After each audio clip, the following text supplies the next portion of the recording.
Para rawuh,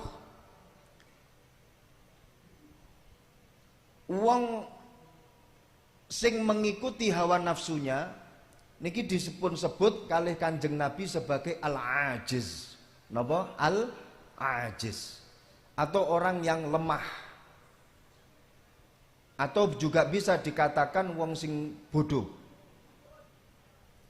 Kebalikan daripada al-ajiz itu adalah al-kayyis.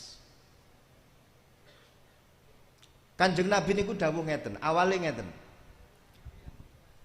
Al-kayyis man dana nafsahu wa amila lima ba'dal maut, wal ajiz man adba'a nafsahu wa hawaha wa tamanna 'ala Allah. Dados Kanjeng Nabi niku memberikan standar karakter kagem wong yang cerdas dan orang yang bodoh dengan memakai standar yang simpel untuk kita pahami. Dawe Kanjeng Nabi al-kayyis utawi wong kang cerdas, utawi wong kang pinter, syarat minimalnya itu hanya ada dua. Yang pertama adalah mandana nafsahu, ay hasaba nafsahu. Orang yang selalu berintrospeksi diri, melihat kekurangannya dan kemudian dia selalu ingin untuk melengkapi apa yang menjadi kekurangannya. Itu adalah orang yang cerdas. Orang yang cerdas bukan berarti orang yang selalu merasa cukup dengan dirinya dan dia tidak ada bentuk kreasi yang ditimbulkan oleh dirinya. Niki bukan orang yang cerdas. Orang yang cerdas itu orang yang selalu melihat kekurangan dirinya dan dia selalu move on untuk ke depan menjadi lebih baik. Ini adalah orang yang cerdas. Makanya dipunaturaken niki wonten setunggalipun dawuh ini juga dinisbatkan kepada apa yang disampaikan oleh Nabi Ibrahim alaihi salam, alal akil ayyakuna arifan bizamanih mustaqbilan fi sya'nih wa arifan bi rabbih.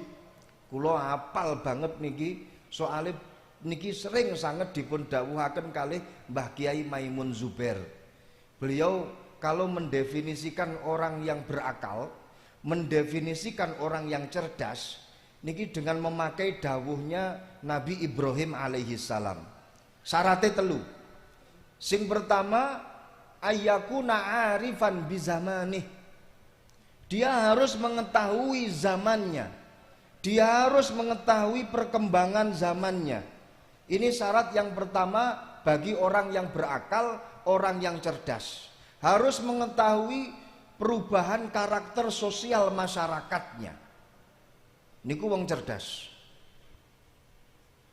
Pramila syarate wong alim atau seorang ulama, Imam Syafi'i niku nate dawuh yang dimaksud dengan seorang ulama itu adalah al-akif bi syariatillah wal arif bi zamanihi. Orang yang berprinsip dengan agamanya dan mengetahui perkembangan zamannya. Sami plek kalih yang didawuhkan oleh Ibnul Jauzi yang mendefinisikan ulama sebagai demikian, al-faqih al-hakiki man yuzawwiju bainal haqqi wal waqi'. Seorang yang faqih yang hakiki, seorang yang alim yang hakiki, itu adalah man yuzawwiju, orang yang mampu mengkombinasikan antara ilmu yang hak yang dia dapatkan dari pondok pesantren dengan perkembangan zamannya, realita masyarakatnya.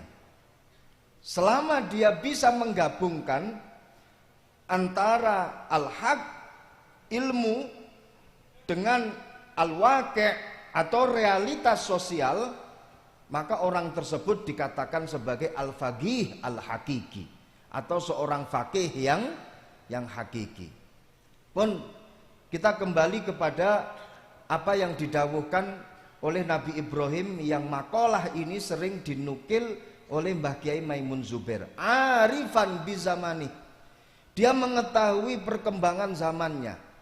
Maka di abad kedua Nahdlatul Ulama ini betul-betul kita diajak untuk menyikapi zaman dengan mengetahui perkembangan zaman, karena moto yang dibuat oleh NU itu adalah merawat jagat, membangun peradaban.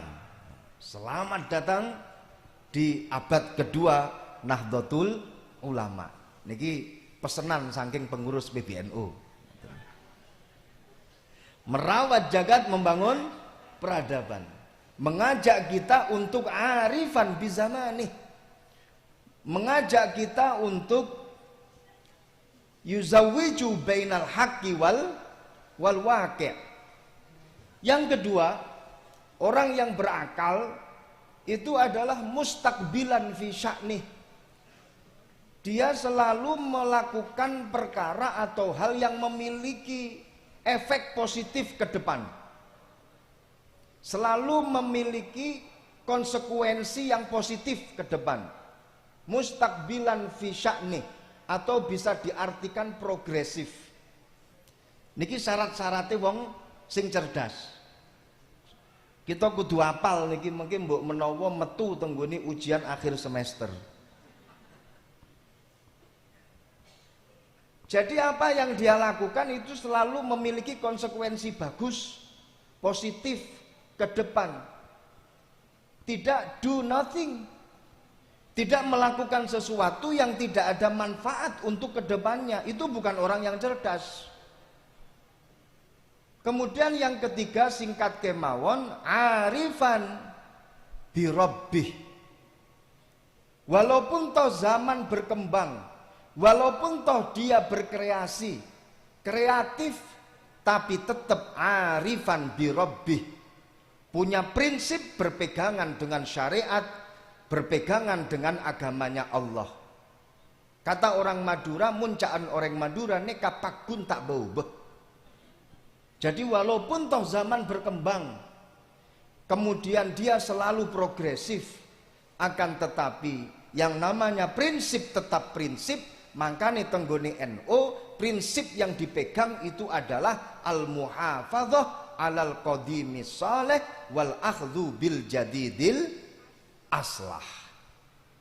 Lek Gus Tamim dirubah dikit, al-muhafadzah alal qadimah as-salihah wal akhdhu bil jadidah.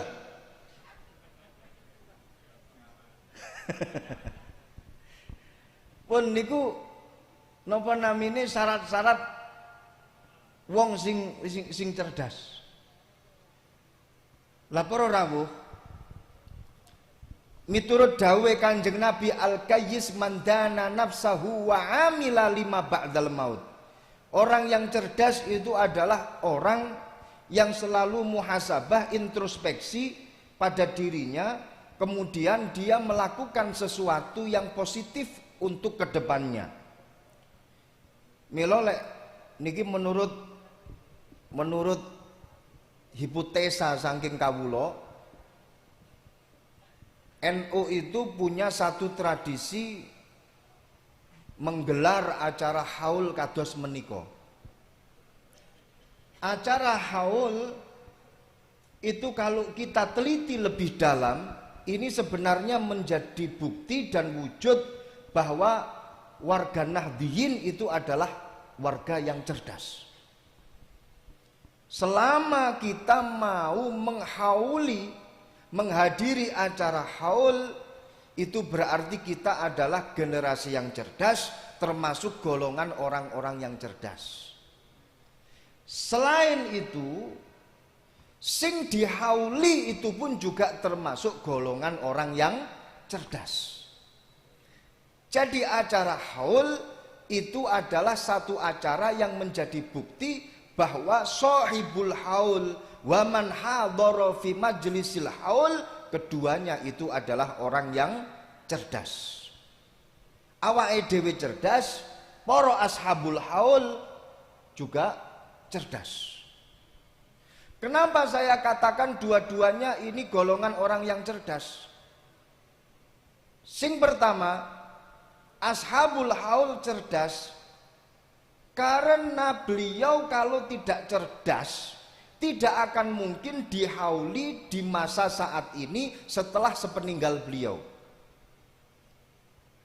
Kita hadir ada di majelis ini karena menghauli orang yang sudah meninggal dunia. Dan beliau yang sudah meninggal dunia pasti melakukan hal-hal yang positif yang kemudian dikenang dan memberikan satu konsekuensi yang positif sehingga kita hadir di sini mengenang apa yang telah dilakukan oleh para ashabul haul. Jadi nggak ada ceritanya wong goblok dihauli kuwi jauh dari kemungkinan. Sing dihauli kuwi mesti wong cerdas. Karena dia melakukan sesuatu yang memiliki konsekuensi positif yang saat ini kita kenang apa yang menjadi dawuh-dawuh beliau, apa yang menjadi haliyah beliau, semuanya kita kenang di majelis ini. Pramila wau Gus Lubi menceritakan sejarahipun Mbah Kiai Zahid Syafi'i, menceritakan bagaimana sepak terjang beliau, perjuangan beliau, sifat-sifat mulia beliau, sifat indah-indah beliau.